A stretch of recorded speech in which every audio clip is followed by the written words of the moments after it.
Assalamualaikum warahmatullahi wabarakatuh. Kembali lagi dengan channel belajarku. Go. Gimana kabar teman-teman semuanya? Alhamdulillah sehat ya. Semoga teman-teman semuanya diberi kesehatan, kelancaran, kesuksesan, dan kemudahan dalam mempersiapkan SKD CPNS 2023. Oke, pada video kali ini kita akan membahas tentang TKP ya, tes karakteristik pribadi SKD CPNS 2023. Nah, untuk mendukung channel ini supaya bisa berkembang dan terus memberikan support kepada teman-teman, jangan lupa ya untuk subscribe dan aktifkan lonceng notifikasi pada video channel Belajar Go supaya teman-teman dapat update terus nih dari channel Belajar Go. Dan jika teman-teman ada request soal atau request pembahasan soal, boleh banget ditulis di kolom komentar ya. Nah, ini sebagai informasi jika teman-teman bingung nih untuk persiapan SKD CPNS 2023 belajarnya di mana sih? Nah, teman-teman bisa kepoin ya di www.pejuangpendiri.com. Paketnya sangat bervariasi ya, ada yang harganya 99.000, ada yang 150, dan ada juga yang harganya sekitar 200. Nah, teman-teman bisa pilih sesuai dengan budget teman-teman. Dan ketika teman-teman memilih paketnya, jangan lupa masukkan kode referral Belajar Go ya, supaya nanti teman-teman dapat diskon. Kan lumayan ya jika harganya lebih murah karena ada diskon. So, buruan, tunggu apa lagi? Kepoin pejuangpendiri.com. Oke, masuk ke soal yang pertama. Pelayanan publik adalah segala sesuatu bentuk kegiatan pelayanan umum yang dilaksanakan instansi pemerintah pusat dan daerah serta di lingkungan BUMN atau BUMD. Prinsip pelayanan publik yang baik untuk mewujudkan pelayanan prima adalah A. Pelayanan publik yang dilaksanakan harus memiliki persyaratan dan membayar dengan harga murah. B. Dalam penyelenggaraan pelayanan publik dibutuhkan peran pemerintah, pihak swasta tanpa membebani masyarakat dalam pengambilan keputusan. C. Memberi kewenangan kepada pihak luar seperti ombudsman agar dapat menjalankan kontrol terhadap birokrasi sehingga tidak perlu lagi melibatkan pengguna. D. Pelayanan publik yang diselenggarakan pemerintah harus bersifat eksklusif. E. Penyelenggara pelayanan didasarkan kesepakatan pengguna dan penyelenggara kebijakan. Nah, kira-kira jawabannya apa? Teman-teman boleh menebak dulu. Silahkan ditulis di kolom komentar.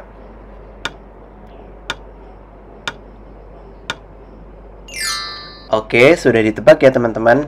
Nah, jawaban yang paling tepat adalah yang B ya. Dalam penyelenggaraan pelayanan publik itu dibutuhkan peran pemerintah, pihak swasta tanpa membebani masyarakat dalam setiap pengambilan keputusan. Jadi di soal nomor 1 jawaban yang paling tepat adalah yang B. Nah, bagaimana menurut pendapat teman-teman?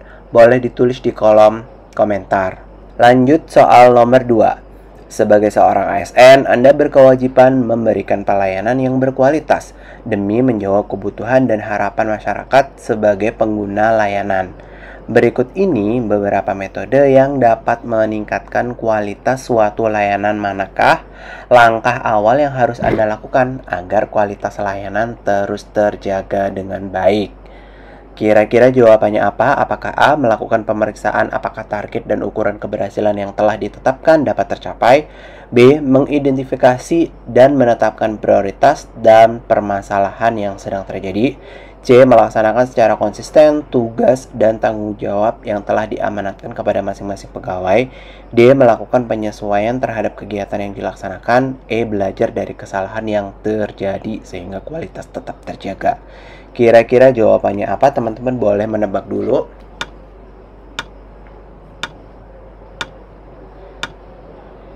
Oke, sudah ditebak ya. Jawaban yang paling tepat adalah yang C. Melaksanakan secara konsisten tugas dan tanggung jawab yang telah diamanatkan kepada masing-masing pegawai.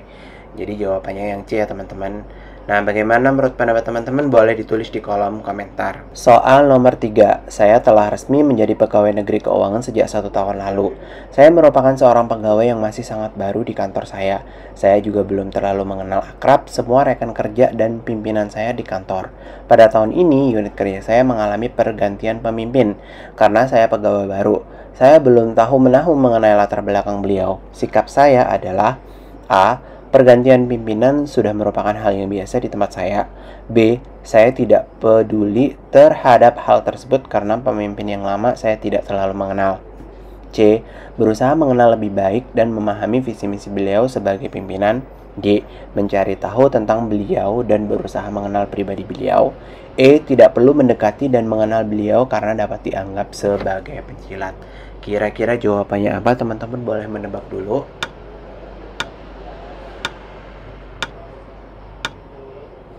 Oke, sudah ditebak ya.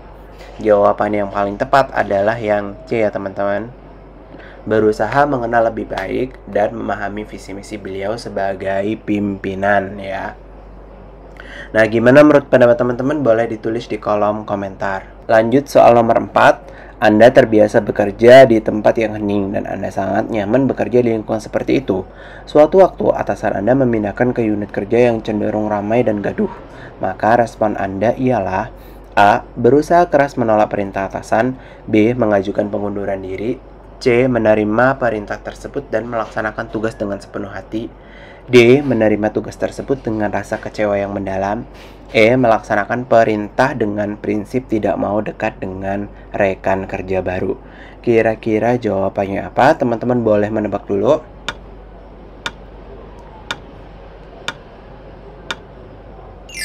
Oke, sudah ditebak. Ya, jawaban yang paling tepat adalah yang C ya. Menerima perintah tersebut dan melaksanakan tugas dengan sepenuh hati. Jawaban yang paling tepat adalah yang C ya. Nah, gimana menurut pendapat teman-teman? Boleh ditulis di kolom komentar. Soal nomor 5. Pagi ini Anda datang dengan terburu-buru ke kantor. Hal ini disebabkan karena jalanan macet parah, sehingga membuat kendaraan yang Anda bawa tidak dapat bergerak dan stuck cukup lama di jalan raya. Sehingga pada saat sampai di kantor Anda hampir terlambat. Sedangkan semua karyawan setiap paginya diwajibkan untuk melakukan absen berbasis teknologi yang jika Anda telat maka dianggap tidak hadir. Pada saat Anda hendak buru-buru menuju tempat absen, Anda melihat seorang ibu-ibu sedang kebingungan untuk mencari pelayanan. Sedangkan Satpam yang biasanya bertugas menunjukkan tempat itu belum hadir. Apa yang Anda akan lakukan? Kira-kira jawabannya apa? Apakah A. Memberitahu arah tempat pelayanan tersebut baru kemudian absen. B. Menyuruh menunggu karena petugas belum hadir. C. Menyapa ibu itu dan menanyakan keperluan kemudian kamu tinggal. D. Mengajak ibu itu untuk ikut absen sehingga bisa menanyakan keperluan dan mengantarkannya. E. Mengantarkannya ke tempat yang dia tuju baru absen. Kira-kira jawabannya apa? Teman-teman boleh menebak dulu.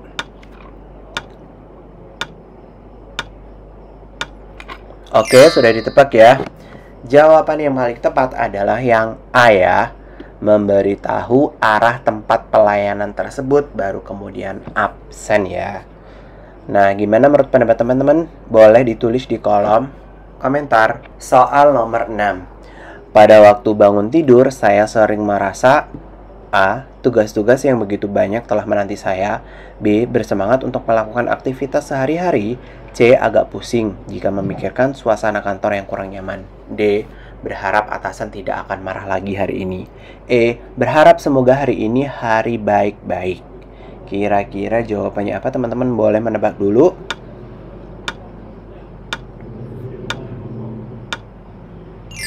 Oke, sudah ditebak ya. Jawaban yang paling tepat adalah yang D ya. Bersemangat untuk melakukan aktivitas sehari-hari. Nah, bagaimana menurut pendapat teman-teman? Boleh ditulis di kolom komentar. Soal nomor 7.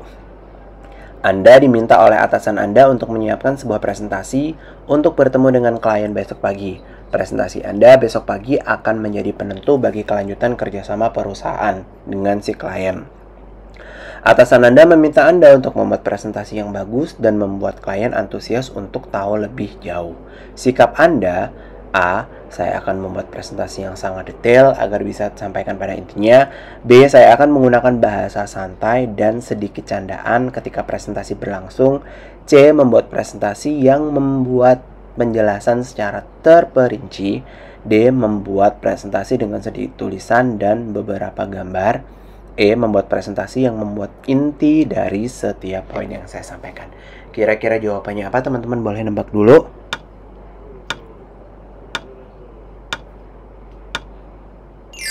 Oke, sudah ditebak ya? Ya, jawaban yang paling tepat adalah yang D ya, membuat presentasi dengan sedikit tulisan dan beberapa gambar. Jadi jawaban yang nomor 7 paling tepat adalah yang D. Nah, gimana menurut pendapat teman-teman? Boleh ditulis di kolom komentar. Lanjut soal nomor 8. Agar menjadi inovatif, menurut Anda harus A. Membiasakan diri, B. Berlatih, C. Berkreasi, D. Berani, E. Membaca banyak buku. Kira-kira jawabannya apa? Teman-teman boleh menebak dulu.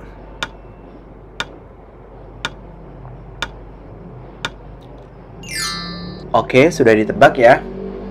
Jawaban yang paling tepat adalah yang C ya teman-teman, berkreasi. Karena di sini kata kuncinya inovatif. Jadi inovatif itu selalu memunculkan ide-ide yang kreatif, sehingga teman-teman di sini harus berkreasi. Nah, bagaimana menurut pendapat teman-teman? Boleh ditulis di kolom komentar. Lanjut soal nomor 9. Weekend ini, Anda berencana membantu adik Anda dan teman sekelompoknya untuk membuat sebuah artikel ilmiah. Ketika sedang mengajarkan bagaimana cara membuat sebuah karya ilmiah yang baik, kemudian di televisi terdapat berita tentang semakin besarnya angka pengangguran di Indonesia, yang dapat Anda sarankan untuk adik dan teman sekelompoknya. Kira-kira jawabannya apa? Apakah yang A, minta mereka untuk kuliah dengan sungguh-sungguh agar pada saat lulus nanti mudah mendapatkan pekerjaan, B, meminta rajin dan serius ketika kuliah dan patuh pada aturan agar bisa lulus tepat waktu, C, meminta mereka menyiapkan soft skill dan hard skill mulai dari sekarang, D, meminta mereka untuk tidak hanya menjadi kutu buku saja tapi juga ikut organisasi, E, tidak menyarankan apa-apa, berharap mereka sadar sendiri nantinya tentang persaingan dunia kerja. Kira-kira jawabannya apa teman-teman? Boleh menebak dulu.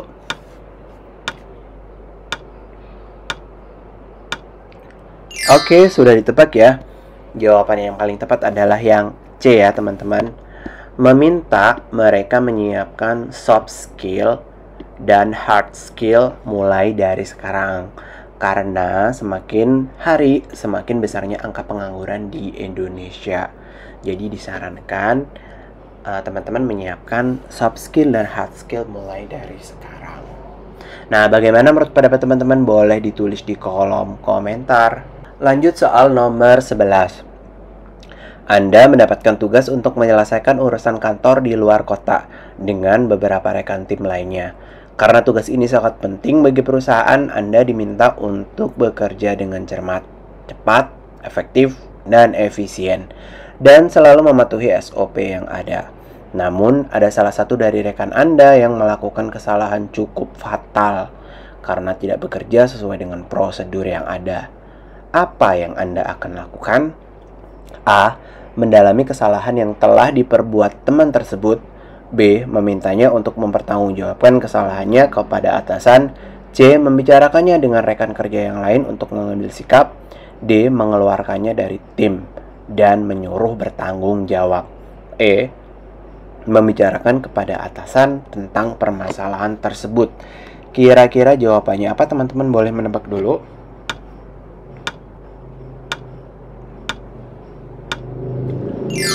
Jadi jawaban yang paling tepat adalah yang C ya di sini, membicarakannya dengan rekan kerja yang lain untuk mengambil sikap.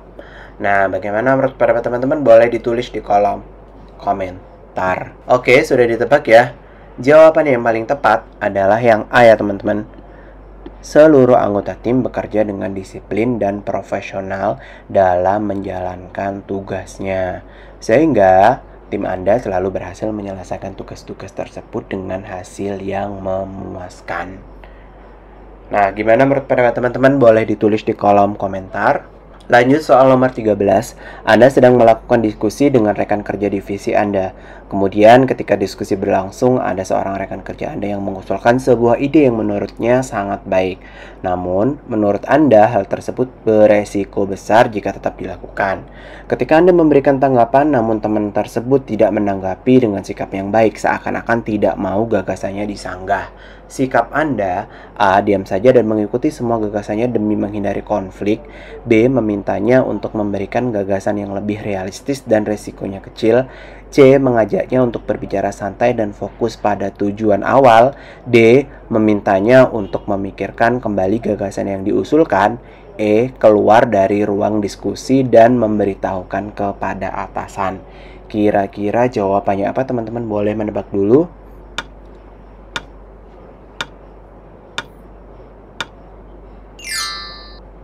Jawaban yang paling tepat adalah yang C ya teman-teman. Mengajaknya untuk berbicara santai biar nggak tegang ya, dan fokus pada tujuan awal. Nah, gimana menurut para teman-teman? Boleh ditulis di kolom komentar. Lanjut soal nomor 14. Setelah menyebar angket kepuasan konsumen, Anda terpilih sebagai karyawan yang paling disukai konsumen karena keramahan Anda. Maka Anda menyikapi pujian tersebut dengan cara A. Mentraktir teman-teman Anda yang lain. B. Menerima penghargaan tersebut dengan sukacita. C. Senantiasa bersyukur kepada Tuhan. D. Bersyukur kepada Tuhan dan berusaha lebih giat lagi. E. Sangat terharu karena tidak menyangka akan terpilih. Kira-kira jawabannya apa teman-teman? Boleh menebak dulu.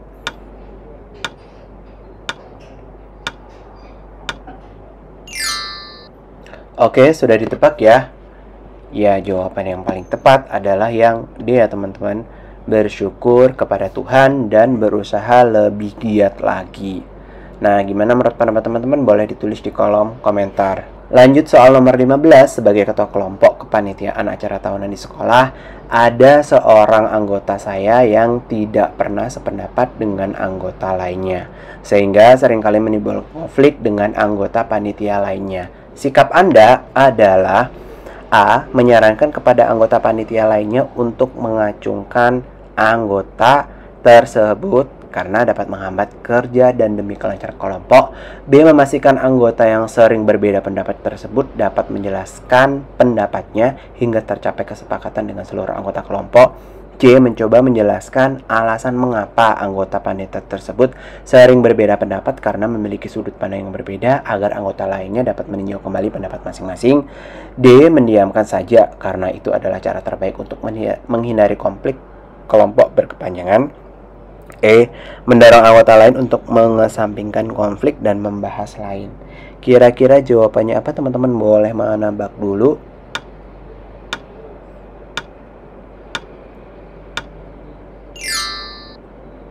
Oke, sudah ditebak ya. Jawaban yang paling tepat adalah yang C ya teman-teman. Mencoba menjelaskan alasan mengapa anggota panitia sering berbeda pendapat karena memiliki sudut pandang berbeda agar anggota lain dapat meninjau kembali pendapatnya masing-masing. Gimana menurut pendapat teman-teman? Boleh ditulis di kolom komentar. Lanjut soal nomor 16. Tiba-tiba atasan Anda memarahi Anda tanpa alasan yang jelas. Yang Anda akan lakukan adalah A. Mendengarkan dengan sepenuh hati, kemudian memberikan penjelasan dengan santun. B. Mendengarkan dengan seksama. C. Mencoba menerima kemarahan tersebut. D. Acuh tak acuh karena atasan Anda seringkali seperti itu. E. Merasa aneh karena tidak melakukan kesalahan yang dituduhkan. Kira-kira jawabannya apa teman-teman? Boleh menebak dulu.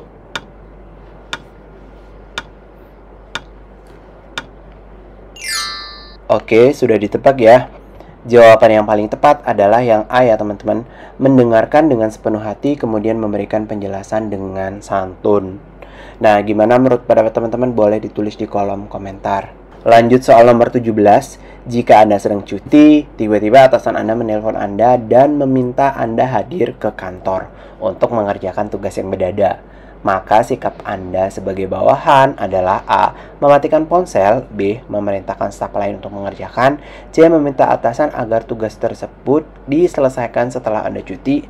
D. Mengabaikan permintaan atasan. E. Memenuhi perintah atasan dengan segera. Kira-kira jawabannya apa? Teman-teman boleh menebak dulu.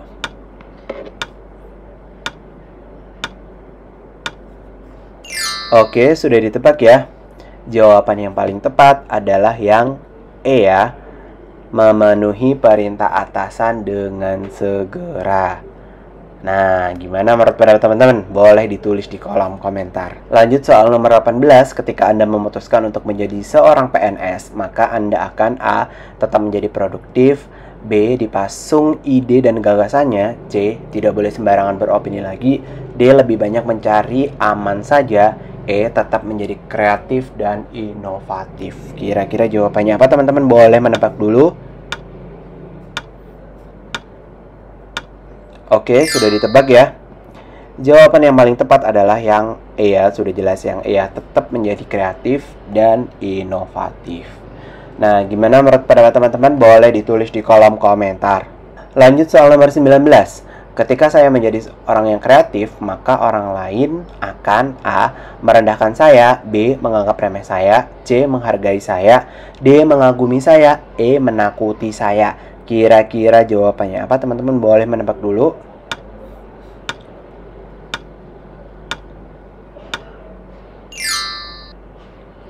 Oke, sudah ditebak ya.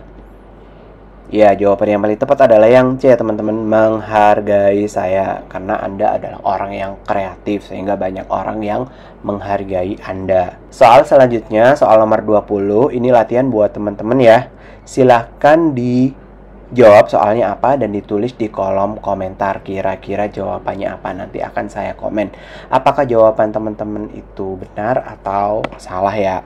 Nah, sekali lagi saya informasikan ya bagi teman-teman yang lagi nyari buat persiapan SKD CPNS, mau belajar bimbel di mana sih dan mau tryout di mana sih. Nah, langsung aja ya kepoin pejuangpendidik.com. Nah, di sini paketnya bervariasi ya teman-teman. Ada yang paling murah 99.000 sampai ada yang harganya itu 250.000. Jadi teman-teman tinggal cek aja di pejuangpendidik.com lalu pilih paketnya yang sesuai dengan budget teman-teman ya. Dijamin paketnya ini bermanfaat banget buat teman-teman agar teman-teman ini bisa lulus SKD CPNS. Dan ketika teman-teman sudah melakukan pembelian paket, jangan lupa masukkan kode referralnya ya, Belajarku. Apa kode referralnya? Belajarku, supaya teman-teman nanti dapat diskon sehingga harga pembelian paketnya menjadi lebih murah. So, tunggu apa lagi ya teman-teman? Langsung aja kepoin pejuangpendidik.com dan jangan lupa masukkan kode referral Belajarku. Oke, sekian untuk video kali ini. Terima kasih banyak teman-teman yang sudah menonton videonya dari awal sampai akhir ya. Dan jika video ini dirasa bermanfaat buat teman-teman, boleh banget di-share ke teman-teman yang membutuhkan. Untuk materinya ini nanti akan saya share di link description ya. Jadi teman-teman langsung pantauin aja di description boxnya. Nanti saya akan masukkan link materinya, terus kemudian link rekomendasi buku-buku dan link buat tryout dan bimbel CPNS 2023. Nah, jika teman-teman ada request soal, Kak, saya mau bahas matematika, Kak, saya mau bahas materi ini, silahkan ditulis di kolom komentar. Insya Allah nanti akan kita bahas bareng-bareng. Oke, sekian untuk video kali ini. Sampai jumpa di video selanjutnya. Belajarku, ku.